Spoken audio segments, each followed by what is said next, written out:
Aurora. El geniecillo exquisito y mal documentado, que aproximando su boca al oído de mamá, le dictaba atolondrado nuestros nombres, acertó una vez. Su acierto fue funesto. No hay que tener razón. Para cegar dichas no es indispensable sembrar verdades. Tú lo supiste, pobre mamá. Tú lo llevaste tatuado en lo más sensible de tu corazón. El haber acertado por casualidad una vez debía costarte raudales de lágrimas. Los 7 años de Aurora eran exactos al rubio nacer del día. Su cutis mate, sus ojos negros, últimos jirones de la noche que se va, su pelo claro, en donde sonreían los primeros rayos de sol, sus pasos ligeros, su voz atenuada que parecía cuidar el sueño de los durmientes, sus ademanes, su dulzura, su belleza pálida, todo se amoldaba a las leyes que rigen al aparecer el día. Aurora fue la aurora. Luego de haber presidido durante muy breve tiempo el florido jardín de mamá, suavemente, con un dedo en los labios, se fue discreta y silenciosa cuando apenas amanecía. Mamá tuvo razón al bautizarla Aurora. También papá tuvo razón cuando en sus preceptos de higiene nos vedaba la ciudad. Aurora murió recién llegada a Caracas, al cumplir los 8 años, víctima de un sarampión complicado con la tosferina. Prefiero pasar en silencio los detalles de tan triste acontecimiento. Solo diré que, en el proceso de su dolor profundo y prolongado, mamá llegó hasta el fin de sus días sin haber imitado por ningún instante el proceder de la vaca nube de agua. La sensibilidad de aquella herida duró mientras duró su vida. 10, 15, 20 años después, mamá clamaba aún por Aurora.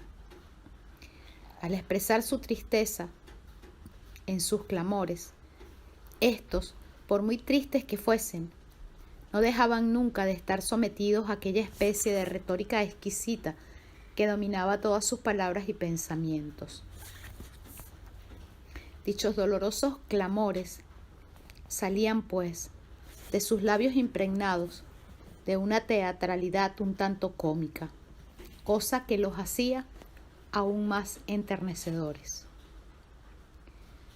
Mamá clamaba por Aurora, con la misma frecuencia y la misma imperceptible media voz cuando se hallaba acompañada, en los momentos más inadecuados, en forma tan importuna como conmovedora.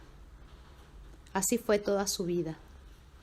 Cuando menos se esperaba, en una tienda, en el teatro, en el instante de recibir el cambio de un billete de banco, cuando abría un paraguas azotada por la lluvia y el vendaval, al entregarle la ropa a la lavandera o en la zapatería al probarse un par de botas. No había reglas. Mamá, de pronto, cesaba de hacer lo que estuviese haciendo, levantaba sus dulces ojos al cielo y exclamaba entre suspiros, en voz dolorida y tierna: ¡Ay, Aurora! Mi hijita adorada, mi hijita tan linda, ¿por qué me abandonaste? ¿Por qué me dejaste tan sola? Como la palabra sola no le pareciese suficientemente enérgica o expresiva, íngrima, este superlativo de soledad la dejaba mucho más desahogada. ¿Por qué me dejaste íngrima?, solía interrogar la pobre mamá, para mayor alivio, aunque sin esperanzas de respuesta. Nada importaba que aquel íngrima muriese ahogado por nuestros gritos, carreras o risas. despreciando como de costumbre la realidad, acompañada y rodeada hasta más no poder, mamá obedecía a una verdad superior para reflejar su alma en sus palabras. Íngrima le era indispensable. Nosotras generosamente, en homenaje a nuestra hermanita desaparecida, nunca le preguntamos por qué nos equiparaba así con el desierto. La muerte de Aurora fue el más amargo de los contratiempos que debían acompañar nuestra instalación en Caracas. Pero no fue el único. La senda que nos llevó de la vida rural a la vida urbana debía ser áspera y empinada. Aun cuando papá imperase en Piedrazul, con aquella autoridad absoluta y distraída, semejante a la de Dios, tanto por el amable desorden que regía su misericordia y su justicia, cuanto por lo mucho que la burlaban algunos, a pesar de su magnífica autoridad suprema, papá no era dueño exclusivo en Piedrazul. Sus derechos estaban contrabalanceados por los de 2 hermanos más. Un día fue menester hacer particiones. Yo creo que papá, alma de campesino, debía creer ingenuamente, lo mismo que sus 6 niñitas, en la felicidad dorada de las ciudades. Cuando le presentaron el dilema, dividir la hacienda o venderla, a fin, decía, de trabajar independientemente en Caracas, luego añadió: ya estoy cansado del campo. Hay que pensar además en la educación de las niñitas. Ah, la educación de las niñitas. Tenías razón, papá. Ya era hora de penetrar por alguna puerta dentro del valle de lágrimas. Después de varias semanas de conferencias, cartas, discusiones, llegar de extrañas visitas que se iban a caballo con papá entre cafetales y tablones de caña, para venir a almorzar acalorados y muy habladores. Después de presenciar tales cosas durante varias semanas, mamá nos llamó una mañana y nos dijo: niñitas, Piedrazul ya se vendió. Esto quiere decir, comprenden, que la hacienda ya no es de nosotros. Como es preciso que nos vayamos, nos iremos todos a vivir para siempre a Caracas. Allá tendremos una casa menos grande. Ustedes no podrán bañarse en un chorrerón como aquí, ni verán el campo. No, allá las casas están pegadas unas de otras. No podrán correr y gritar libremente. Pero en cambio, verán con frecuencia a sus 2 abuelitas, a sus tías, irán al colegio y tendrán amiguitas. Se vendrán todas conmigo en coche la semana que viene. Ya lo saben. Ante semejante noticia, creímos morirnos de felicidad. Nos vamos en coche a Caracas para siempre, la semana que viene. Era el grito de hosanna y de ingratitud con el cual entrábamos a todas partes, a la cocina, al corralón, al trapiche, a los ranchos vecinos. En nuestra imperiosa necesidad de expansión, lo gritábamos a cuantos encontrásemos, personas, animales o árboles. Nos vamos a Caracas para siempre y en coche la semana que viene. ¡Qué bueno! ¡Qué requete bueno! Y aplaudimos con frenesí. En el fondo, aquel viaje a Caracas, que debía producirnos numerosos sinsabores, nos produjo una semana de felicidad delirante. Fue la última pasada en Piedrazul. Por fin, una mañana, apiñadas todas en una gran calesa, la misma que tantas veces se había llevado a mamá, entre paquetes, maletas, muñecas en los brazos, cestas de frutas, alfondoques, aplausos, gritos y carcajadas de alegría, cosas estas 3 últimas tan impropias en una despedida eterna. Arrancaron con gran trabajo los caballos, y a paso lento nos fuimos para siempre de Piedrazul. Cuando nuestra caleza zumbante y repleta como una colmena, dando tumbos sobre los baches del callejón, cruzó la vuelta postrera, tras de la cual ya no se distinguía el techo de la casa grande, al igual que Luzbel después de su caída, al igual de Adán y Eva después de su pecado, al igual de Napoleón después de Waterloo, acabábamos de perder un imperio. Humilladas y prisioneras, cesamos en aquel instante de dominar el mundo. Pobres niñitas gritonas de la apiñada caleza. Lo mismo que los más viejos y los más sabios, ignorábamos una verdad que no se aprende nunca, verdad que yo no he logrado aún retener durante más de 5 minutos en mi memoria. Los más brillantes cambios de vida, los más amenos viajes, en su monótona diversidad, solo nos enseñan una novedad trascendental y cruel. Es nuestra propia miseria. Y aquella feliz ignorancia de ella, para siempre perdida, dentro de la cual era tan dulce vivir. Lo primero que echamos de ver al llegar a Caracas fue la ausencia de tierras y de agua, cosas de las cuales, a nuestro juicio, carecíamos casi totalmente. Por todos lados, cemento, tablas o ladrillos. Apenas un poco de tierra seca en el patio y otro poco en el corral. Apenas 2 pilas de agua, apenas 2 o 3 grifos en la cocina y el baño. Grifos inconscientes de su ridículo, puesto que ellos nunca habían visto el chorrerón del trapiche. Los 4 o 5 árboles tristones que poblaban el corral no bastaban a cobijar nuestros juegos. Y aquellas paredes que por todos lados nos robaban el horizonte eran verdaderos muros de prisión. Privadas de libertad y de panoramas, dentro de las 4 tapias del corral crecía nuestra nostalgia y menudeaban nuestros pleitos. Los gastos de la casa, en los cuales intervenían monedas, cosa enteramente desconocida en Piedrazul, se veían reducidos. En lugar de aquella larga cohorte o servidumbre que nos acompañaba allá por todos lados, ahora apenas teníamos una sola sirvienta que nos atendía a las 5 niñitas mayores. Únicamente Aura Flor, indiferente o imperturbable como un dios, seguía adherida a su criadora. Evelyn se había ido a Trinidad. Ya nadie nos regañaba. No había quien salara o aderezara con prohibiciones el desabrimiento inmenso del vivir.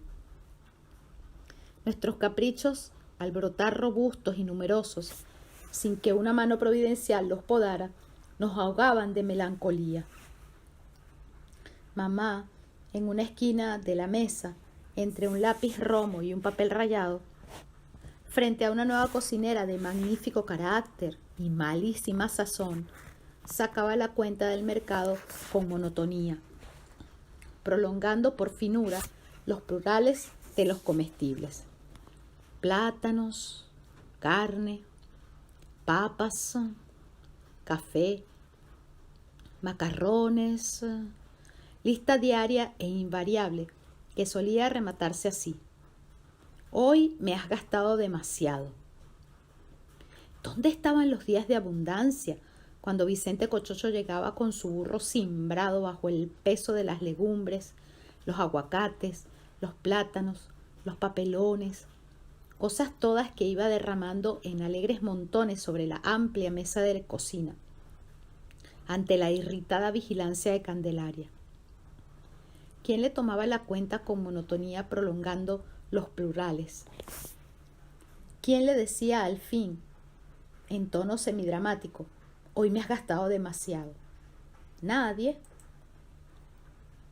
A los 8 días de estar en Caracas, nos habíamos dado amarga cuenta de que nosotras, las 6 niñitas de la casa grande, ex princesas de Piedra Azul, éramos unas hormigas. Peor, mucho peor que la mayoría de las hormigas, quienes al caminar una tras otra se pierden felices dentro del anónimo y la uniformidad. Nosotras no nos perdíamos, en el anónimo. Nosotras, al estar junto a otras niñitas, amigas o primas, hormigas entre hormigas, nos distinguíamos tristemente por nuestras simplezas, por nuestras preguntas bobas, por nuestras bocas abiertas, por nuestro perpetuo asombro. Era imposible ser más ignorante e imposible serlo con mayor sinceridad. Nuestras 2 primeras visitas a la ciudad fueron fecundas en observaciones erróneas y en falsos descubrimientos.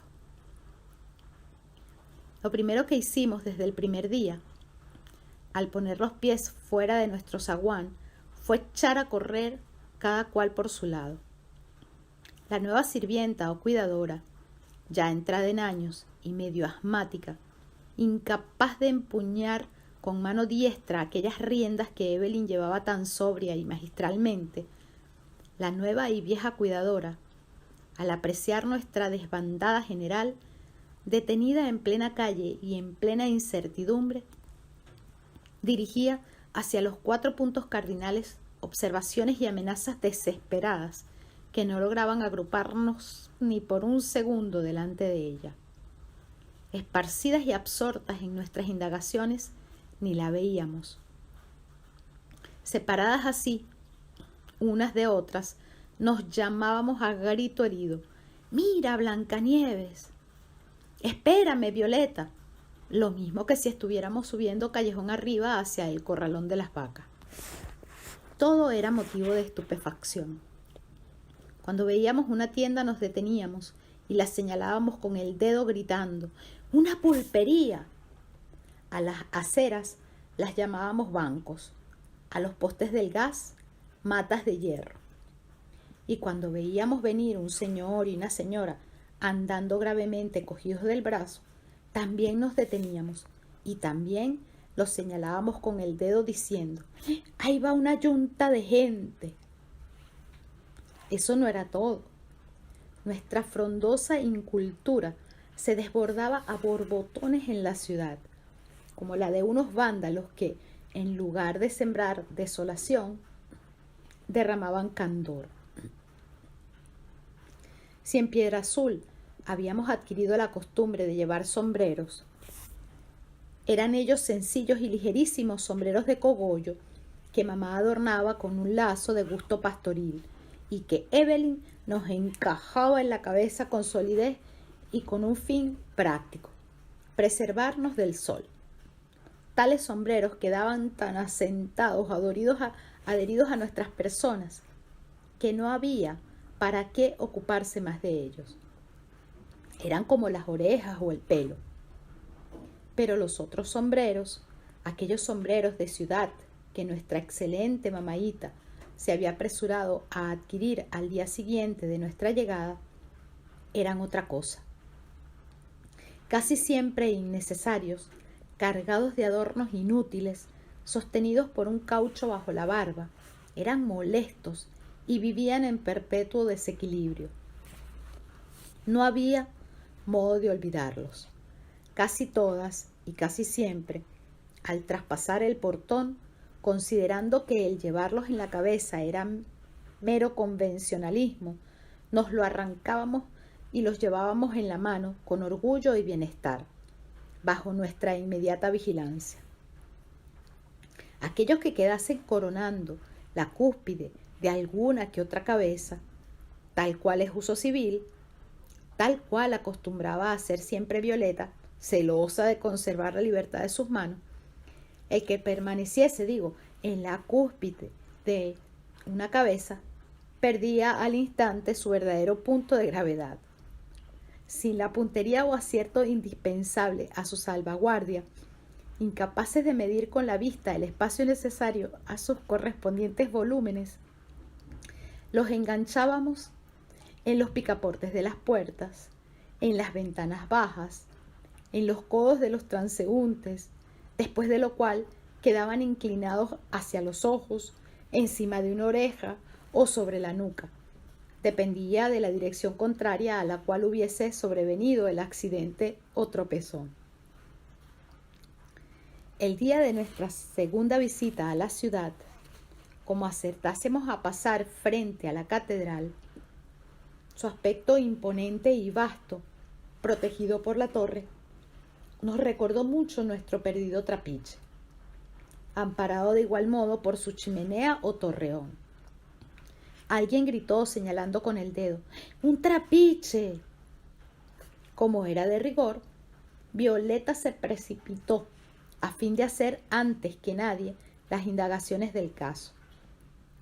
Con rapidez vertiginosa atravesó la calle, penetró en la iglesia, empujó la puerta del cancel, se asomó unos instantes y salió diciendo con su habitual buen sentido y con su sombrero sobre una oreja: eso no es un trapiche. Si fuera un trapiche, ¿dónde está la caña? Si fuera una sala de pailas, ¿dónde están los fondos? ¿Y para qué tanto banco? Entretanto, la vieja cuidadora, allá, en el extremo de la calle, corriendo y soplando como un náufrago perdido en el horizonte, nos hacía señas desesperadas de que la guardásemos, de que en la iglesia no se entraba gritando, ni se entraba tampoco con el sombrero en la mano. Aquella misma tarde, no bien llegamos a casa, la sirvienta, que por no haber aún logrado alcanzarnos, entró un buen rato después, sin quitarse pañolón ni nada, atravesó el patio como un bólido, se fue derecha a donde estaba mamá y declaró demudada e indignada, respirando corto: no salgo más con sus niñitas, se acabó, no me hacen ningún caso, andan desperdigadas por la calle, cada una por su lado.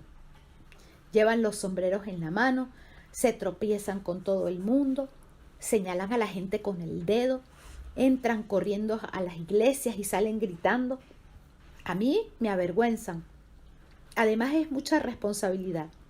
Busque otra cuidadora que se las lleve a pasear. Yo me voy. Es difícil describir la herida profunda que tales palabras abrieron al instante en la finura exquisita de mamá. Niñitas, por Dios, nos dijo maltratadísima y silbando las heces. ¿Cuándo se van ustedes a civilizar? ¿Cuándo van a comprender, por la Virgen Santísima, que aquí no estamos en Piedra Azul? Andan por la calle con los sombreros en la mano, entran gritando a la iglesia, señalan a la gente con el dedo. ¿Qué van a decir de mí? No me mortifiquen así, niñitas, civilícense. Con el objeto de civilizarnos lo antes posible, desde el siguiente día, desplegando inmensa actividad, la pobre mamá nos había ya puesto en el colegio. O sea que comenzamos a ir con regularidad mañana y tarde, a una cosa tan limpia como destartalada y llena de ecos, situada a 1,5 cuadras de la nuestra, en la cual 2 señoritas distinguidas, cargadas de méritos y de necesidades, enseñaban con melancolía el abecedario y el catecismo a una docena de niñitas. Allí, en una sala vasta, entre muebles de Viena, tapetes de crochet, retratos de noble actitud, cuyos marcos y lienzos se disputaban por igual la polilla y los ratones, sobre un suelo esterado en donde a trechos florecían alegremente los ladrillos, y bajo un techo empapelado en donde a trechos también florecían tristemente las goteras. Allí, entre las 2 señoritas distinguidas y las 12 niñitas analfabetas, tuvo lugar en forma rápida el proceso de nuestra civilización.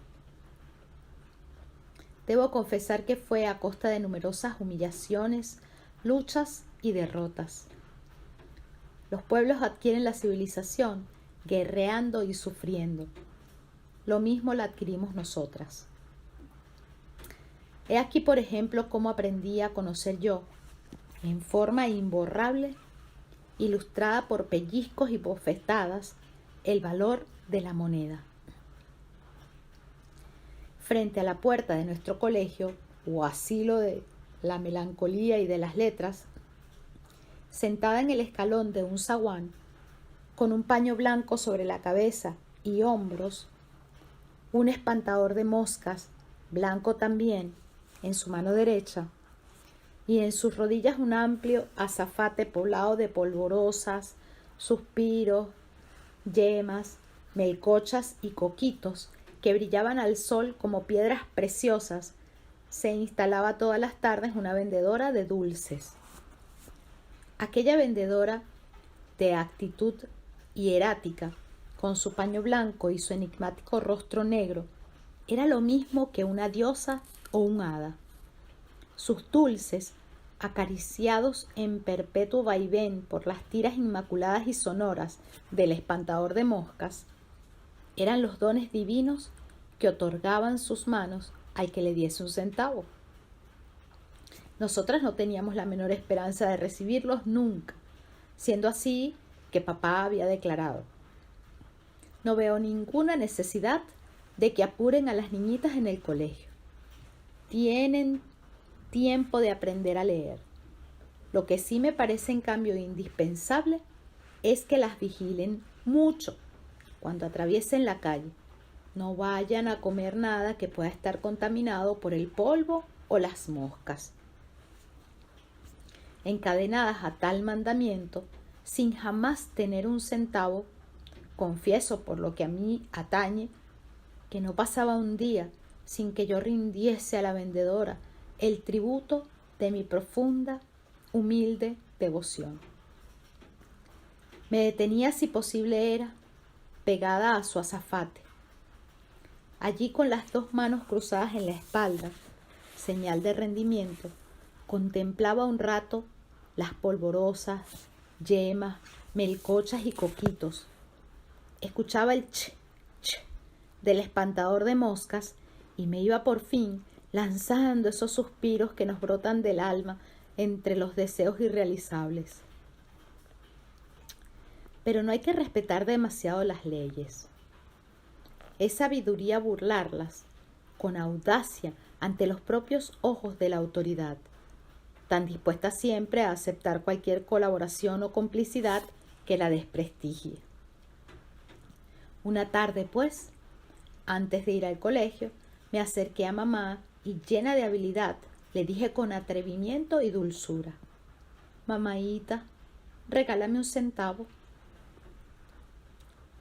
No sé, por distracción o por generosidad, mamá no solo me regaló un centavo, sino que me regaló una moneda de 5 centavos en plata, la cual, dado su exiguo tamaño, despertó en mi alma las zozobras de la desconfianza. No obstante, la tomé y resolví guardarla apuñada en mi mano con perseverancia y prudencia todo el tiempo que fuese menester. Con mis 5 centavos acalorados y sudorosos, llegué al colegio, di mi lección, en la cual, después de confundir varias veces la P con la B, distinguí con inteligencia la A de la W. La señorita melancólica que se hallaba en función aquella tarde declaró en tono lastimero que había sabido muy bien mi lección. Con la satisfacción que da el deber cumplido y con mis 5 centavos siempre apuñados, aprovechando una coyuntura, salí furtivamente de la vasta sala, atravesé en carrera el zaguán, acera y arroyo, hasta llegar, eureka, a donde estaba la vendedora de dulces. Allí, sin cruzar, no las manos en la espalda, me di a contemplar su azafante, anhelante, aunque atormentada por la indecisión y por la desconfianza que me inspiraba mi exigua moneda. Unos instantes después regresé al recinto en donde balbucía la ciencia, y por ese humano funesto prurito de hacernos admirar, humillando con el fulgor de nuestra suerte al mayor número posible de personas, me acerqué a un grupo que, según costumbre, dialogaba con animación de espaldas al pizarrón y a la profesora. Me fui, dije triunfante y con la boca aún llena. Me fui enfrente, en donde está la dulcera. Cogí una polvorosa, le di un centavo chiquito y ella me regaló 4 centavos grandes, además de la polvorosa que estaba muy buena. Ya me la comí. Bueno, las burlas, risas y cachufletas con que recibió el público mi breve discurso fueron tantas y tan acerbas que Violeta, por espíritu de familia, en honor mío, con una generosidad que hasta entonces yo no hubiera sospechado, comenzó a repartir bofetadas y pellizcos en el auditorio. Ante las voces y miradas de severidad impotente que lanzaba, hasta más no poder, la profesora o señorita melancólica.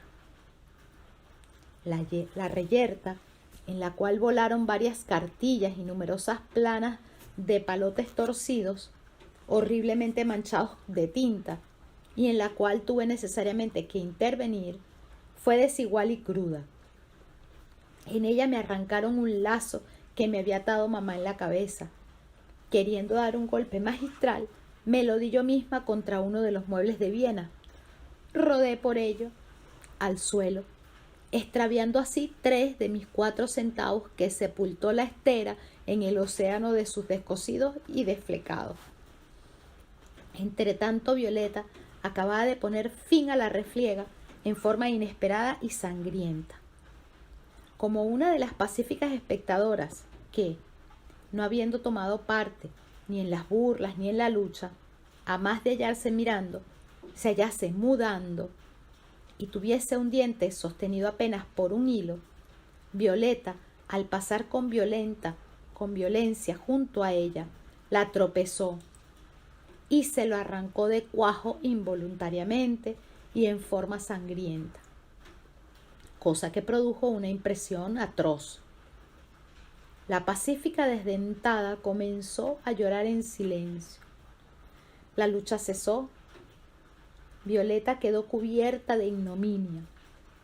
Pudimos escuchar entonces la voz de la señorita melancólica, quien a la vista de la sangre y del diente inmolado repetía ya por 4ª o 5ª vez, con voz afónica, dirigiéndose a Violeta y a mí: bien se ve que ustedes dos vienen del monte, de no tratar más que pollinos y becerros. La verdad es amarga. Yo me la tragué en silencio. Violeta no. Violeta contestó inmediatamente a la señorita afónica y melancólica que un becerro, un pollino y un burro era ella. Respuesta que nos acarreó naturalmente nuevos reproches y nuevas humillaciones, redactadas en plural y recibidos en familia y en común. Así, entre enseñanzas violentas y revelaciones bruscas que iba temperando el manso transcurrir del tiempo, floreció en nuestras almas la cultura o conocimiento de las convenciones base de toda civilización. Pasaron 2 años.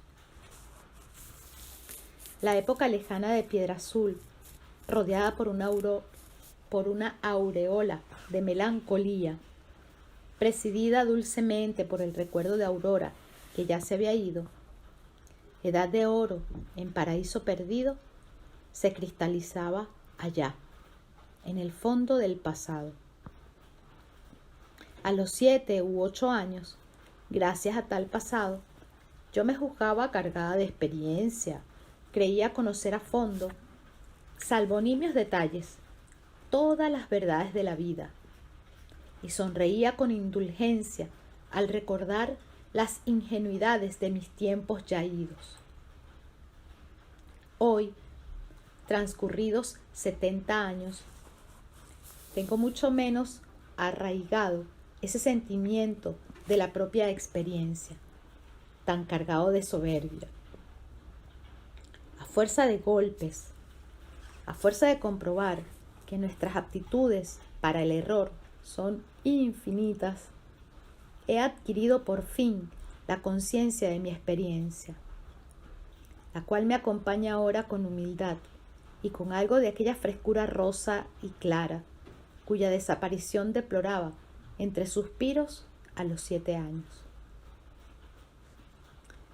En nuestras conversaciones, impregnada de añoranza, salpicado de tristísimos, ¿te acuerdas? Aparecía a cada instante el nombre de Piedrazul. Seguras de que habíamos dejado allá un tesoro de felicidad, queríamos poseerlo de nuevo, aun cuando fuese solo por algunas horas. Con tal fin, martillábamos los oídos de la pobre mamá, tan triste, rogándole a todas horas: «Mamaíta, ¿cuándo volvemos a Piedrazul? Llévanos, mamaíta, llévanos en coche un día, aunque solo sea por un rato, ¿qué te importa?».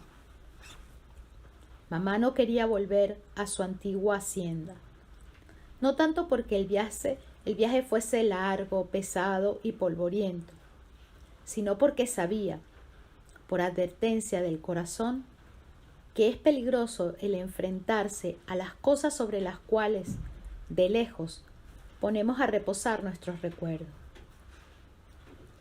Tanto insistimos nosotros que por fin un día, luego de pedir permiso al nuevo dueño, volvimos a apiñarnos en un coche y, acompañados de mamá y de una cesta grande donde llevábamos el almuerzo, regresamos a nuestro paraíso perdido. Creyendo al andar que andábamos hacia el pasado, que Aurora, subida en el pretil vedado, el pretil de los juicios, nos tendería los brazos al llegar, mientras Evelyn, sacándonos del coche una a una, no se olvidaría de advertirnos: «Cuiden vestidos bonitos de Caracas, no se sienten en suelo». Pero no. Ni Aurora nos tendió los brazos, ni Evelyn vino a sacarnos del coche. En lugar de sus sombras familiares, hallamos en todas partes una cosa dolorosísima. El nuevo dueño de Piedrazul era un rico, gran amante del progreso, animado de una actividad insaciable para idear y realizar reformas. Vale decir que nuestro querido Piedrazul, disfrazado de otra cosa, también lloraba con los gritos desoladores de sus reformas, el habernos perdido a nosotras. Tales gritos se percibían desde lejos. El nuevo mayordomo, lleno de satisfacción, nos mostraba con orgullo los innumerables sacrilegios perpetrados en nuestros recuerdos, y con una sonrisa inconsciente y horriblemente impía, le preguntaba a mamá: «¿Verdad que está desconocido?».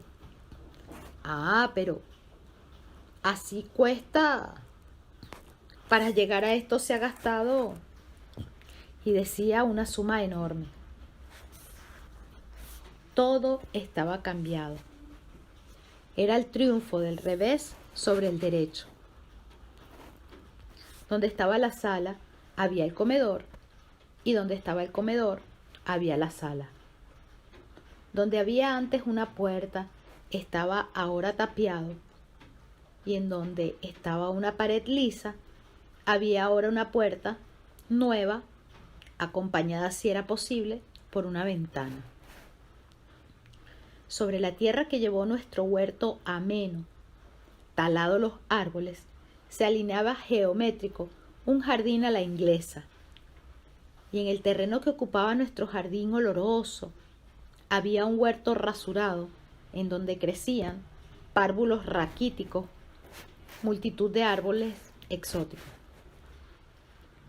¿Qué se habían hecho los rosales y los jazmineros de mamá, que tan a menudo se abrazaban y enrollaban juntos?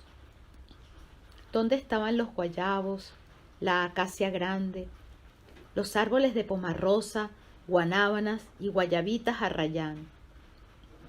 ¿Dónde estaban los bambúes, cantadores con sus zapatos de terciopelo? ¿Dónde escondían pícaros la maldad de sus pelitos? Como Aurora, como Evelyn, como nosotras, todos ellos se habían ido. Las lajas que deshierbaba Vicente Cochocho ya no se podían deshiervar porque los pisos de los corredores y patios eran de cemento estéril. En los cuartos tapizados con cielos rasos y tablas nuevas, el eco repetía la voz atenuada de mamá que llamaba a Aurora por todos los rincones. En el corralón, en el santo corralón, modelo de la ciudad futura, se había edificado un establo con ordenadísimas divisiones en las cuales cada vaca sola vegetaba respirando el malsano egoísmo de las casas cerradas. En el trapiche había multitud de puertas y en las puertas letreros que decían se prohíbe la entrada y no se permite fumar. La sala de pailas y el patio de las bagaceras también estaban volteadas al revés. Solo la rueda, la inmensa rueda de la molienda, presidiendo contra su voluntad la inicua devastación. Pobre vieja buena, pobre viejo fiel, estaba allí, muy triste, diciéndonos cariñosa y espantada con sus brazotes abiertos, ¿y qué les parece? Por último, cuando mamá se fue al estanque del Chorrerón en busca del cují amigo, padre del agua y vestido de los baños, para de nuevo interrogar allí por qué Aurora la había dejado íngrima, se encontró de bruces con una pared de mampostería. A poco, para postre o complemento, para que nada faltara, conversando con uno de nuestros antiguos peones, recibimos una fúnebre noticia. Vicente Cochocho ya no estaba en la hacienda, porque según toda probabilidad ya no estaba en el mundo.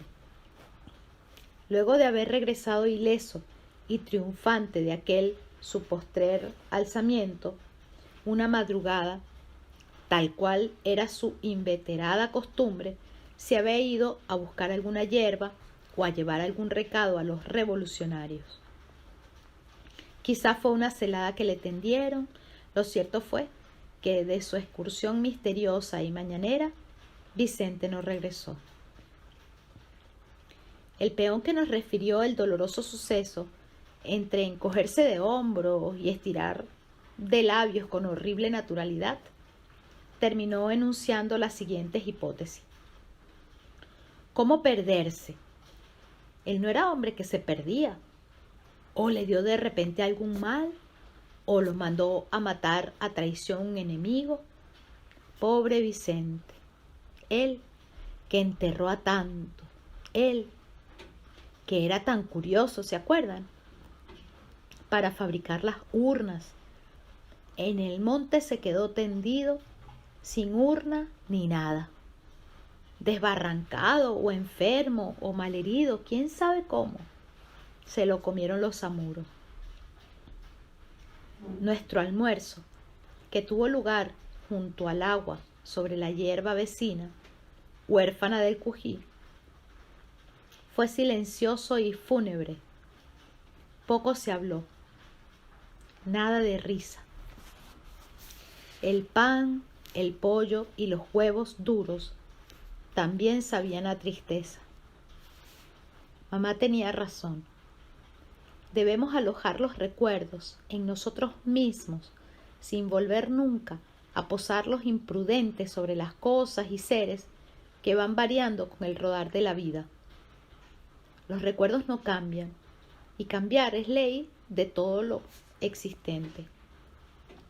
Si nuestros muertos, los más íntimos, los más adorados, volviesen a nosotros después de muchos años de ausencia, y arrasados los árboles viejos, hallacen en nuestras almas jardines a la inglesa y tapias de mampostería, es decir, otros afectos, otros gustos, otros intereses doloridos. Nos contemplarían un instante y discretos, enjugándose las lágrimas, volverían a acostarse en sus sepulcros. También nosotras, terminado el almuerzo, todas de acuerdo quisimos regresar a nuestro coche. Un instante después, sacudidas por el saltar de las ruedas en los baches del camino, ante el lento pasar de árboles y cruzar de recuas, estalló por fin, sin trabas, nuestra necesidad de expansión.